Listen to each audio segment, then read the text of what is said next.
My sister was holding a plaque when she swore to that room nobody ever helped us. 200 people clapped. My hands did it too, on their own, before I could stop them.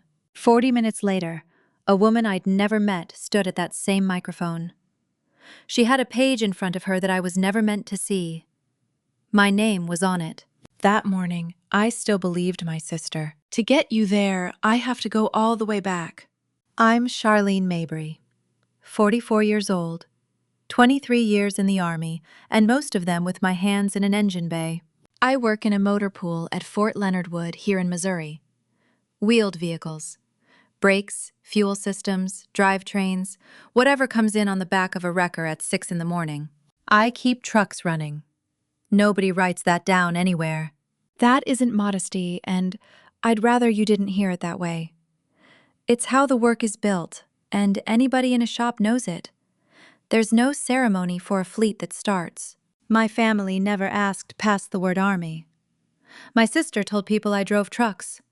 Not fixed them, drove them. I never went back and corrected it. Not in 23 years of holidays. It seemed like a small thing to be right about. Her name is Deidre. She's 4 years older than me. She's never been out of Pulaski County for more than a week. She'll tell you that like it's a medal. Some days it is. Our mother was Verna Mabry, and she cleaned rooms at a highway motel for 19 years. She raised us in Crocker, Missouri, in a house with a gravel drive. She left the porch light burning whether anybody was coming or not. Mom died 2 Februaries back. Since then, my sister has been telling people I let her die alone. Not in those words. Deidre's smarter than that. She says it like a fact she's tired of carrying. Charlene was busy. Charlene had her trucks. Charlene didn't come. Here's the part that made it work. That last one is true. My mother spent 11 days in a hospital bed in Lebanon, Missouri. I was in Virginia the whole 11 days. I did not come.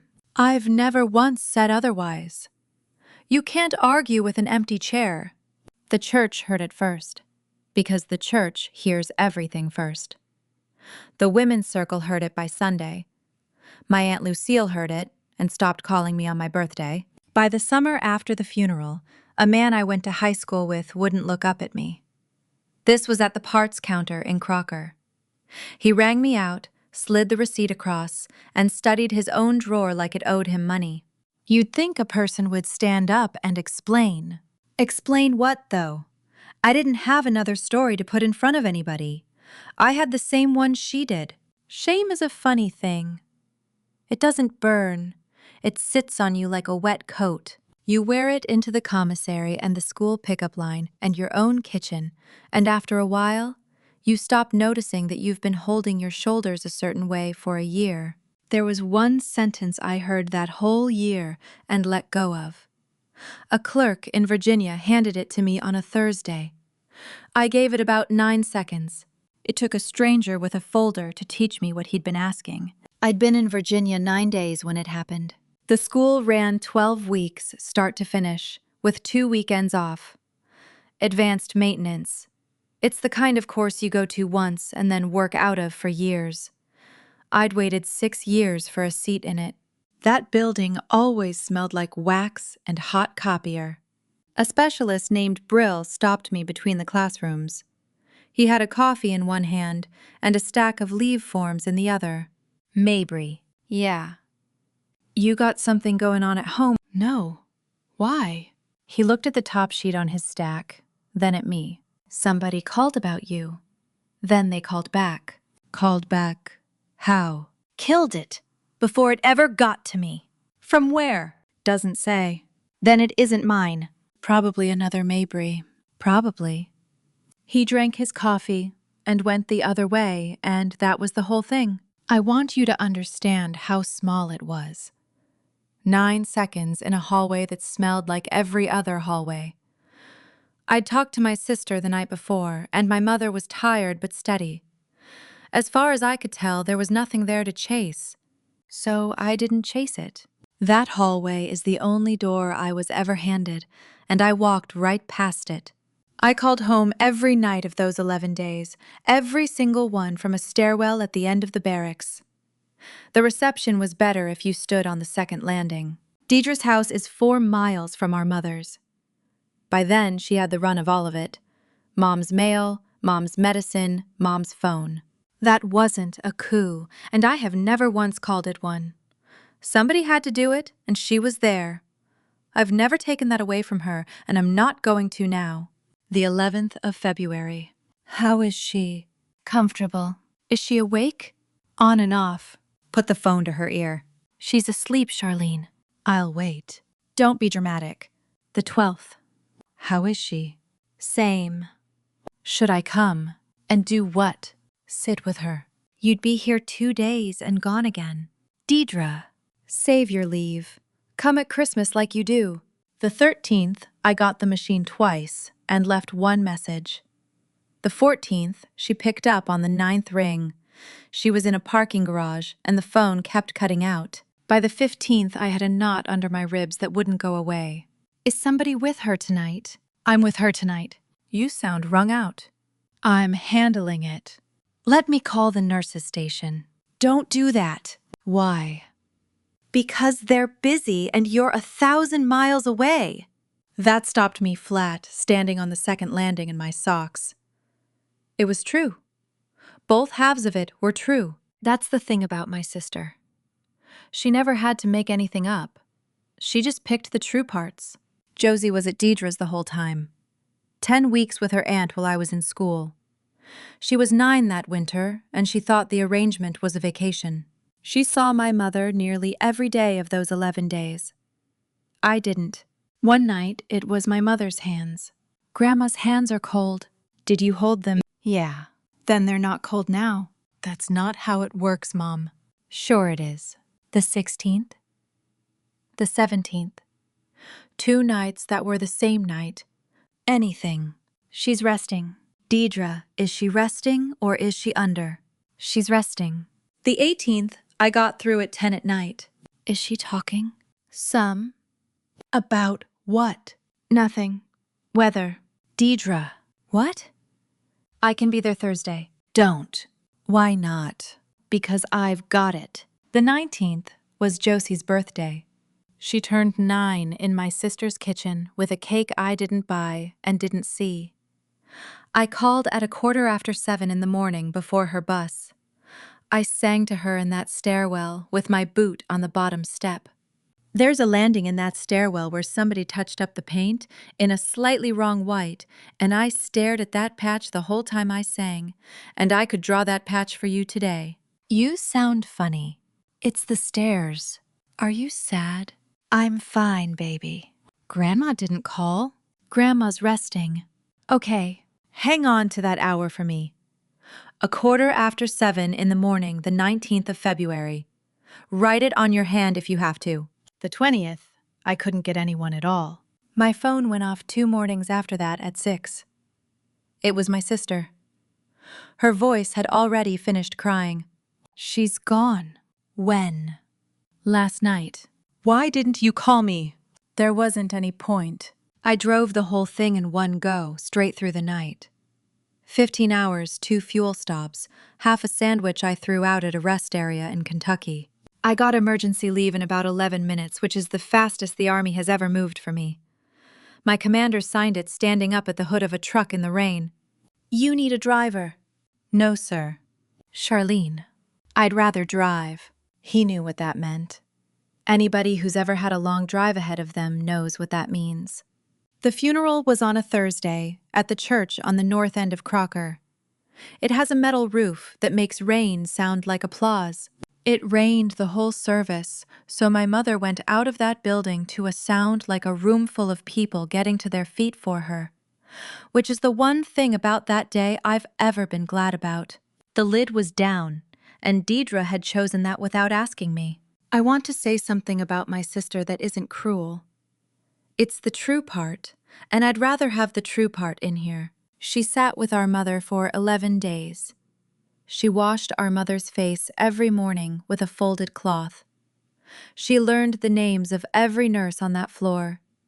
She slept upright in a chair with a coat over her knees.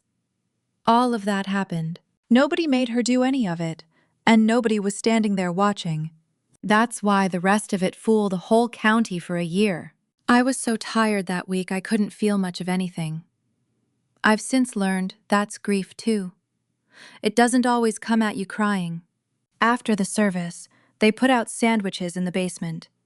Folding tables, the good coffee urn, a woman from the circle running the room, like a shift supervisor. Mrs. Ottinger from 2 doors down got me by the elbow at the sugar bowl. "You poor thing. Way out there." "Yes, ma'am." "Did the chapter ever get a hold of you?" I didn't know what she meant. The chapter. That's what I heard. Deidre came past with a tray of cups. Charlene knew. She kept walking. I let it go the way you let go of a word you don't know. Here's the reason, and it's an embarrassing reason. I thought Mrs. Ottinger meant the women's chapter at the church, the one that runs the funeral dinners and drops off casseroles. Nobody had gotten a hold of me about a casserole. That did not seem worth a question at my own mother's funeral. There's a word for what I did in that basement, and the word is nothing. The last thing that happened that day happened in the gravel drive. Deidre had her keys in her hand, and my daughter was already in my truck with the door shut. "You could have come." "I know." "Say it." "Say what?" "Say you didn't come." "I didn't come." She nodded like a woman signing for a package. Then she backed her car out of the drive. I stood there under my mother's porch light. Somebody had already switched it off. I've thought about those 4 words every day since. I handed them to her in a driveway. She carried them around this county for a year. Not one time did I ask for them back. It moved through the county the way water moves across a shop floor. By April, it was at the church. By the middle of summer, it was at the feed store and the school. Then the beauty parlor out on Highway 17. It never came at me straight on. That's not how it works in a small county. It comes at you dressed as kindness, which is the worst part. Bless your heart, you were so far off. Well, you had your job. Somebody had to stay. Every one of those sentences has a hook in it. You feel the hook a day and a half later in your truck at a stoplight. Anger showed up around July, and it wasn't the loud kind. It was the kind that makes you clean a garage at 11 at night. I moved us into a rental in St. Robert, 20 minutes from the gate. It had a carport and a redbud tree that dropped things on the hood. Josie started 5th grade in September. Her teacher caught me in the hall on the 2nd week. "Mrs. Mabry, do you have a second?" "Sure." Josie told the class her mother fixes tanks. Trucks. She was pretty firm about tanks. She's allowed. That was a good day, and I drove home with the windows down. There weren't a lot of good days that fall. The bad one came in October, driving home from a basketball sign-up. "Mom." "Did you not go see Grandma because of work?" "Yes." "Is that allowed?" "It's allowed. Aunt Deidre says it isn't." I kept both hands on the wheel, and I looked at the road. Aunt Deidre's sad. That's not an answer. She chewed on that the whole ride home. "Mom." "Yeah." If somebody says a thing that isn't true, does it turn true? No. Then why does everybody believe it? Because I'm not there to say different. You're here now. That's not how it works, baby. That's what you said about Grandma's hands. I didn't have one thing to give her back. I sat at a 4-way stop with my kid beside me and nothing in my mouth, and that was the first time I understood that the thing my sister built was never aimed at me at all. She was 9. She was already better at this than I was. I'll tell you what I did that whole year since somebody's going to ask. I did nothing. I didn't call the hospital, and I didn't corner my sister. I never got on the phone with the church. Part of that was pride, and I'll own it. But most of it was simpler. I had nothing to hold up. There was no page anywhere with my side on it. As far as I knew, there was no side. There was a woman who stayed, and a woman who didn't. In January, my sister's name turned up in the church bulletin. The County Relief Chapter was giving her a Community Service Award at their yearly breakfast. Nominated by the Women's Circle, it said in bold type. For nursing our mother alone through her last illness. My Aunt Lucille sent me a picture of it with 3 exclamation points. I sat in a parking lot and looked at that picture until the screen went dark. I didn't answer it because I couldn't think what a person types back. 3 weeks before that breakfast, my commander stopped me at the wash rack. Mabry, Saturday. Sir, the relief chapter's doing certificates. Our shop's on the list for the blood drive. Somebody's got to go accept it. Somebody's you. It's in Waynesville. You're from up that way. Can you send Ruiz? Why? Family thing. He waited. He's good at waiting, which is most of the job at his level. It's fine. I'll go. Here's what I knew walking into that Saturday. My sister was getting an award for the 11 days I wasn't there. 200 people were going to watch it happen. I was going to sit through the whole thing in uniform. There'd be a certificate in my lap for a blood drive. That's it. That's everything I knew. 2 days before I ran the shop's roster over to the chapter office in Waynesville. They wanted the names spelled right, and nobody trusts a fax. The office is a storefront between an insurance agent and a place that sharpens saw blades. Glass door with vinyl lettering peeling at one corner. Inside, it's one long room with a low ceiling and bad light. Folding tables, a coffee urn, a bulletin board with a fire safety poster on it. Then, a whole wall of gray card files with brass poles. There was a woman at the first table with a telephone and a spiral pad. Help you. I've got a roster for Saturday. You, Mrs. Mabry? Yes, ma'am. Opal Hankins. Sit. She was 70 if she was a day. Cardigan with a tissue in the sleeve. 22 years of Saturdays in that room. 31 years before that running a school cafeteria in Dixon. You from around here? Crocker. I figured. You've got the county in your vowels. Is that bad? It's not bad. She went down my roster with a pencil and made a mark by each name. 11 of them. 11. They give blood or they sign up for it? Gave. Good. I'll spell them out on the certificate. I looked at the wall of card files while she wrote. What's all that? Cases. Cases of what? Emergencies. Service people. That's a lot of drawers. That's 1 year. Somebody types all those. Somebody does. Who? Me mostly. She put it the way you'd say you take out your own trash. Hospital calls us. Or a chaplain does. Sometimes a nurse at the desk. And you call the unit. Not first. No, first we call the family. Why? Because half of them aren't emergencies by supper time. She flipped my roster over and wrote something on the back. Say a mother's bad off. Hospital wants the soldier notified. And you send it. We can't just fire that off. Why not? Because I'd be waking up a shop in Germany at 3 a.m. on a rumor. So what do? We call whoever's name the hospital gave us, the family contact. And if they say it's over, then it's over. We stand it down and we write out what they told us. Word for word, word for word. That seems like a lot of trouble. She put the pencil in her cardigan pocket and tipped her chin down at me. Honey, it's the only trouble worth taking. Meaning what? Date. Hour. Who took the call? And what came back to us out of their mouth. Why, word for word.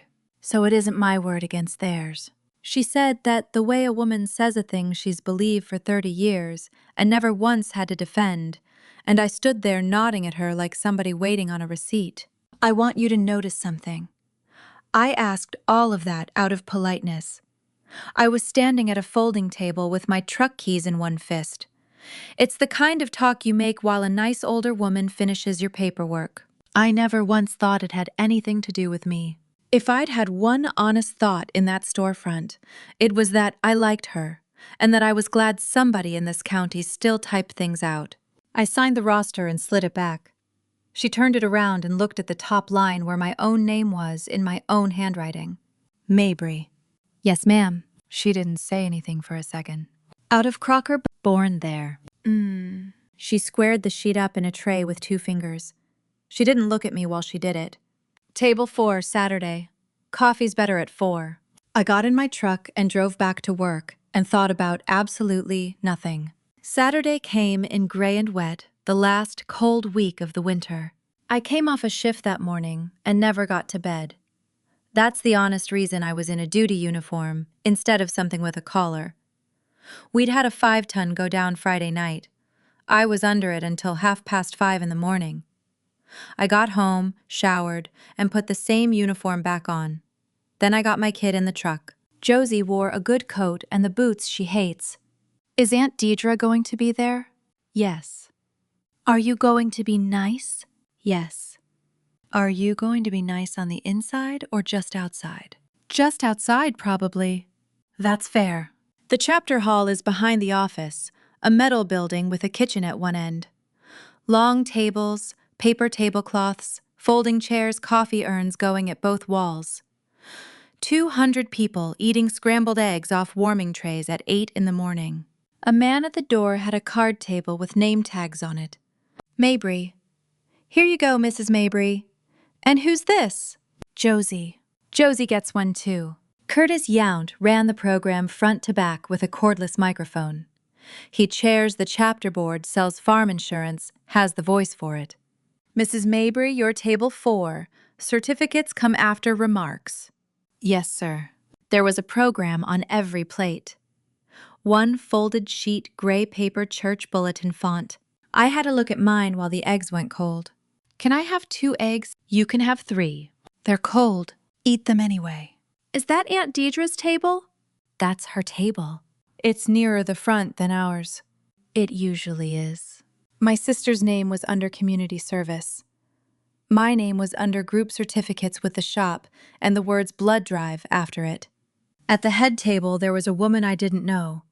60-something glasses on a cord, gray cardigan. She had a plate she wasn't touching. A fat black binder lay open beside it. She kept one finger in that binder while people came by to shake her hand. That was Bernice Alderton, and she runs that chapter. I'd never laid eyes on her in my life. That binder was open before anybody said one word into a microphone. I want that clear now, so nobody thinks anyone went and fetched anything. It was there because she was talking last, and she had numbers to give the room.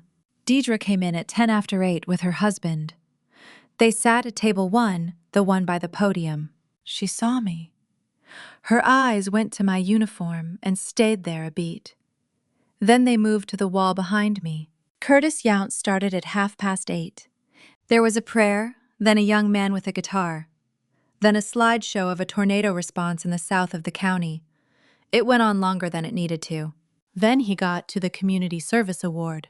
The citation ran 2 paragraphs. It was warm and, as far as I could tell, it was accurate. It had her keeping a bedside vigil. It had her handling everything a family has to handle. It had her doing all of it without help. She went up front in her good church coat. Curtis Yount handed her a walnut plaque with a brass plate on it. She held it against herself with both forearms, the way you'd carry a sleeping child. I don't have anything prepared. Which meant she did. She thanked the circle. She thanked Curtis. She got to our mother's name and her voice went. 200 people made that low sound a room makes. Then she got to the part she'd come to say. When it was happening, there wasn't anybody. Not one person, not one organization ever lifted a hand for our family. She looked out over the tables for the next one. Not at me. Near me. Some people got word and stayed where they were. And 200 people clapped. My hands went up and did it too. That's what your hands do in a room. My face burned. I sat there with my ears going hot, and I smiled at the back of my sister's head. Josie didn't clap. She put her fork down and folded her hands in her lap and looked at the tablecloth. My daughter was 10 years old and had already worked out that you don't have to clap, and it took me 44 years and a stranger with a binder to learn the same thing. Deidre sat down with her plaque. Curtis Yount got back up with the microphone. We'd hear from the executive director and then the certificates. Mrs. Alderton stood up at the head table. She didn't go to the podium with her page. She had a typed page in her hand. She set it down on the head table and put the water pitcher on top of it. Then she picked up the black binder and carried that instead. I had numbers for you this morning. Meals, cots, blood units. She let the binder settle against her hip. You'll get those in the newsletter instead. Somebody laughed a little and she didn't. I'm not here to speak for anybody's family. That's not my business, and I know it. But something was said about this chapter just now. In my own hall. And it isn't what our own paperwork says. The room got quiet in stages. Back tables first. That's how it goes in a room that size. Curtis Yount half rose out of his chair and sat back down again. You could see him decide he wasn't going to be the man who stopped her. I'm going to be careful about what I say. Nothing medical. Not one word of that leaves this binder. What you'll get is what my own volunteers typed. Typed at the time it was happening. Date, hour, who took the call, and what the family contact told us back. That's all. That's the whole of it. She turned the binder flat and put her palm on the page to hold it down. I still didn't know it was about me. I'd rather say that part plainly than have somebody ask me later. I thought some other family in that county was about to have the worst morning of its life. I felt sorry for whoever they were. I reached under the table and took my daughter's hand. This case was opened by the hospital in Lebanon, the 11th of February last year. Everything in me went cold at once. It was opened for a soldier at Fort Leonard Wood. Requested for Staff Sergeant Charlene Mabry, wheeled vehicle maintenance. 200 people turned around in their folding chairs at once. Josie looked up at me with a fork still in her hand. She'd never heard anybody say that out loud in a room before. Neither had anybody else at that breakfast, including my sister. I didn't say a word. I've never once brought up my rank in this county in 23 years. I wasn't going to start with my mouth full of eggs. Mrs. Alderton kept going without lifting her eyes off the page. 11th of February, 10:20 in the morning. Call taken by Opal Hankins. She gave the next part the way you give somebody else's words. Flat. No lean on it at all. She's already been told. You can cancel it. Nobody moved. 11th of February, 6 in the evening. Opal Hankins. It's handled. 13th of February, 8:30 in the morning. Call taken by Ray Tolbert.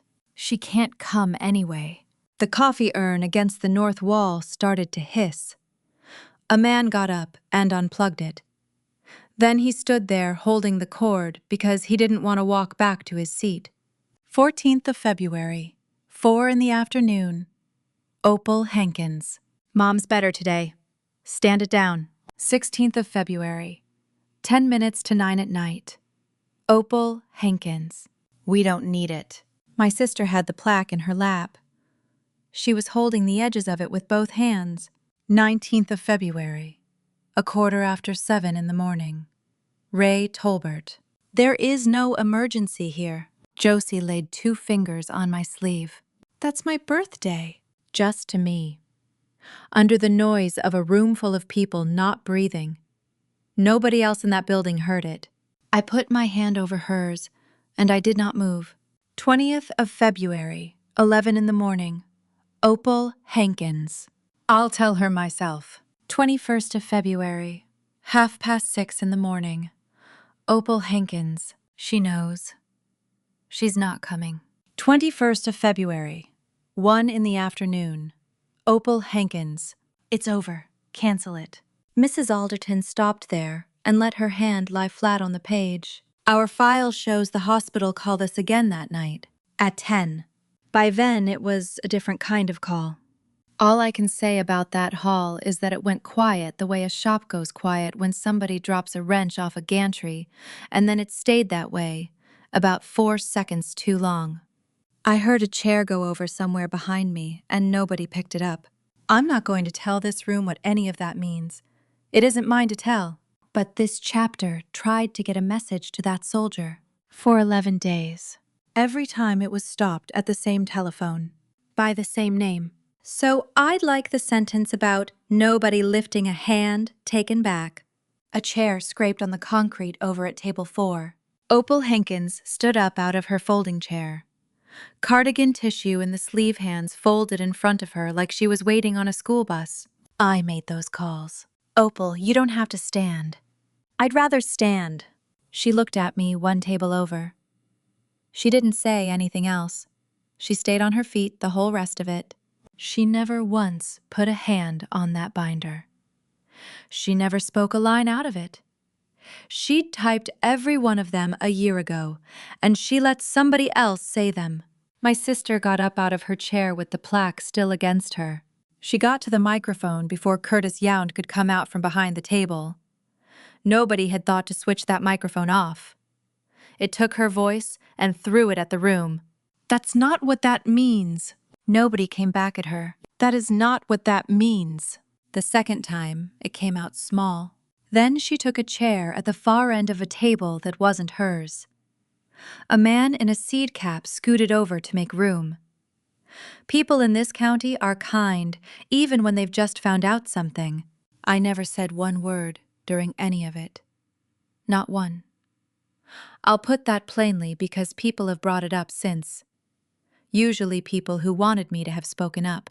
I didn't stand up, and I didn't ask for that binder. I didn't so much as look at Mrs. Alderton until she was finished. Nobody put that folder on a shelf for me. It got written while my mother was dying by strangers doing a job in a storefront I had never walked into.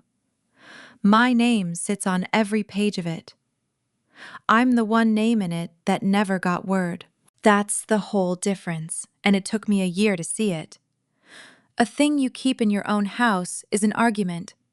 A thing somebody else wrote down while it was happening isn't anybody's, and that's exactly what makes it true. Curtis Yount finished the program because somebody had to. We still have certificates. Nobody laughed. And it wasn't meant as a joke. He went through the food pantry, the highway cleanup, the volunteer of the year. His voice held up all right. Then he came to the last item on the sheet. For the blood drive. Excepting for the maintenance shop Staff Sergeant Charlene Mabry, twice in one morning. In 44 years, my family had never once heard those two words put next to my name. I got up and walked to the front. I took a piece of paper with 11 other people's names on it. Ruiz, Delacroix, Fenn, the whole crew. That certificate is the only reason I was in that building. I shook Curtis Yount's hand and thanked him. Then I sat back down with my kid. The hall emptied faster than it should have. People do that. Mrs. Alderton came to my table while the kitchen crew was pulling the urns. She had a thin stack of paper in her hand. Onion skin. The underneath sheets off a carbon set the kind you handle with the flat of your fingers. These are yours, ma'am. They always were. That's the piece of it I can't undo. I don't want to make trouble for your chapter. You couldn't if you tried. Mrs. Alderton, take them. I took them. Can I ask you something? Yes. Why today? She looked at the podium for a second. Because it happened in here. And if it hadn't, at her own kitchen table, I'd never have heard it. So it sits in a drawer. It sits in a drawer of mine, and I go home and make a pot roast. That's it. That's it. It's not a bigger thing than that. Then she wished my daughter a good morning and went out through the kitchen. Josie went out to the lot with Mrs. Hankins to look at a pony somebody had in a trailer. For a few minutes, there was nobody left in that hall but me. They'd cleared the tables down to the paper and the crumbs. Somebody had stacked the folding chairs 3 deep against the wall behind me. The metal was still ticking where the heat vent hit it. The paper tablecloth on my table was torn halfway off. The torn half hung down by my knee. I sat there, in my duty uniform with those thin copies in one hand, all 9 of them fanned out at once. I didn't go down the page. Not one line of it. I didn't cry either, and I've thought about why. I think crying is for when a thing is still unclear. I had spent a year not knowing what I was, and a woman in a gray cardigan had just spent 9 minutes telling a room what I was out of her own paperwork in her own hall without once looking at me. My sister was waiting by my truck. "You let them do that to me!" I didn't know. "You could have stopped her." "How?" She had nothing for that, so she went to the other one. "Mom asked for you." "I know. Every day." "I know that too." "Then why are you standing there like that?" "Deidre." "What?" "Opal Hankins wrote down what you said." Her mouth moved. Nothing came out of it. "That's not fair," she said finally. "No, it isn't." I got in the truck. She stood in the gravel with the plaque under her arm and watched me back out.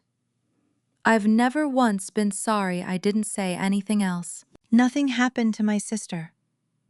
I'd rather you hear that from me. There's no board that takes a plaque back. Her name is still on it, and it always will be. It's on a shelf in her front room, and it'll be there when she's gone. One of these years, Josie will have to decide what to do with it. What changed was smaller, and it took months. Aunt Lucille started calling again around Easter, and never once brought it up. The man at the parts counter looked up. The women's circle sent a card with "Thinking of you" on the front.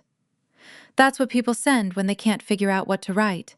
That was 10 months ago. Josie is 10 now, going on 11. She has a job feeding a neighbor's dog for $2 a day. She's saving for something she won't tell me about. Those 9 copies are in the drawer in my kitchen, under the takeout menus and the tire receipts. I have still never gone down that page. I heard it once out loud in a hall where 200 people were eating scrambled eggs. Once was what I needed. Sometimes I get the drawer open and think about it. Sometimes I just want a menu. Last month, I drove Josie out to Crocker. We sat a while in the gravel drive at my mother's old house. Somebody's living in it now, a family with 2 little boys. They put a swing set in the side yard. They leave the porch light burning at night, same as she did. I did not expect that, and I had to sit with it. Here is the only thing I know now that I didn't know then. The truth about you is hardly ever in your own hands. It's in a drawer in a storefront somewhere, in a stranger's handwriting, filed under a day you weren't there. You can't go and get it. That's the hard part, and there's no fixing it. All you can do is be the kind of person the strangers write down honestly, and then be somewhere they can find you. If somebody you know is carrying a story that got them wrong, hand this one to them. Subscribe and I'll have another for you.